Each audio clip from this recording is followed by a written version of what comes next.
ಕೂಡ ಅನೇಕ ಜಿಲ್ಲಾಧ್ಯಕ್ಷರನ್ನ ಈಗಾಗಲೇ ಆಯ್ಕೆ ಮಾಡಿರ್ತಕ್ಕಂಥದ್ದು ರಾಜ್ಯದಲ್ಲಿ ನಡೆದಿರ್ತಕ್ಕಂಥದ್ದು. ಇವತ್ತು ಅದೇ ರೀತಿ ಇವತ್ತು ಬಿಜಾಪುರ ಜಿಲ್ಲೆ ಸ್ವಲ್ಪ ದಿವಸ ಇವತ್ತು ಪೆಂಡಿಂಗ್ ಇರ್ತಕ್ಕಂಥ ಜಿಲ್ಲೆ.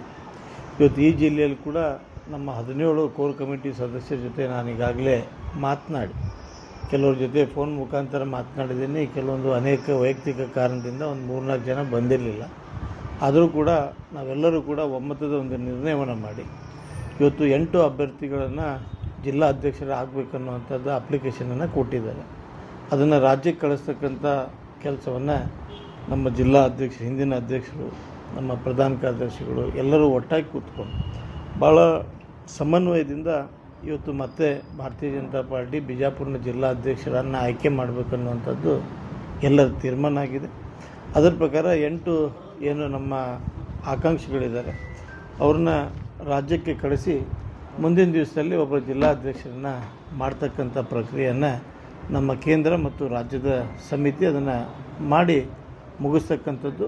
ಮತ್ತು ಬಿಜಾಪುರ ಜಿಲ್ಲೆಯಲ್ಲಿ ಭಾರತೀಯ ಜನತಾ ಪಾರ್ಟಿ ಜಿಲ್ಲಾ ಪಂಚಾಯತ್, ತಾಲೂಕ್ ಪಂಚಾಯತ್ ಮತ್ತು MLA ಚುನಾವಣೆಯಲ್ಲಿ ನಾವು ಗೆಲ್ಲಬೇಕನ್ನುವಂಥ ನಿಟ್ಟಿನಲ್ಲಿ ನಮ್ಮ ಸಂಘಟನೆಯನ್ನು ನಾವು ಮುಂದುವರಿಸ್ತೇವೆ.